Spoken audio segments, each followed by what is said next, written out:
ಇನ್ನೊಂದು 10 ವರ್ಷ ಬಿಟ್ರೆ ಕಾಲ ಹೇಗೆ ಬರ್ತದೆ ಅಂತಂದ್ರೆ, ಇವತ್ತು ರೈತರಿಗೆ ಕಣ್ಣೇ ಸಿಗ್ತಾ ಇಲ್ಲ, ಕಣ್ಣೇ ಸಿಗ್ತಾ ಇಲ್ಲ, ಕಣ್ಣೇ ಸಿಗ್ತಾ ಇಲ್ಲ ಅಂತ ನೀವು ಹೇಳಕತ್ತೀರಿ.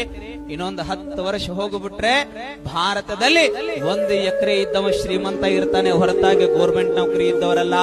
ಅಷ್ಟು ಈ ರೈತರಿಗೆ ಕಿಮ್ಮತ್ತು ಬರ್ತದೆ. ನೀವು ತಿಳ್ಕೊಂಡ್ರಿ ರೈತ ಅಂದ್ರೆ ಏನ ಏನ ಏನ ರೈತ ಇಲ್ಲ ಅಂದ್ರೆ ಮಣ್ಣು ತನಬೇಕತ್ ನಾವೆಲ್ಲ ಅವಾ. ಈ ದೇಶದೊಳಗ, ಈ ರಾಜ್ಯದೊಳಗ, ಹಳ್ಳಿ ಒಳಗ, ತಾಲೂಕಿನೊಳಗ ನಾ ಹೇಳ್ತಾ ಇರ್ತೇನೆ, ನಿಮ್ಮ ಗ್ರಾಮದೊಳಗ ಗ್ರಾಮ ಪಂಚಾಯಿತಿ ಅಧ್ಯಕ್ಷ ಇಲ್ಲ ಅಂದ್ರೆ ಗ್ರಾಮ ನಡೀತದೆ.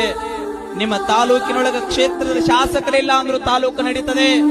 ರಾಜ್ಯದೊಳಗ ಮುಖ್ಯಮಂತ್ರಿ ಇಲ್ಲದೆ ಇದ್ರೂ ಸಹಿತ ಈ ರಾಜ್ಯ ನಡೀತದೆ. ದೇಶದೊಳಗ ಪ್ರಧಾನಿ ಇಲ್ಲ ಅಂದ್ರೂ ಸಹಿತ ಈ ದೇಶ ನಡೀತದೆ.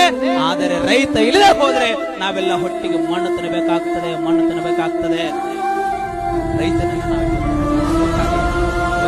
ಹಾಗೆ ನಿಮ್ಮ ಮಕ್ಕಳನ್ನ ಇಂಜಿನಿಯರಿಂಗು, ಡಾಕ್ಟರು, ನೀನು ಅವರನ್ನ ಪೊಲೀಸರನ್ನ ಏನೇನೋ ಮಾಡ್ತಿರಲ್ಲ, ಮಾಡ್ರಿ, ನಾ ಬೇಡ ಅನ್ನೋದಲ್ಲ.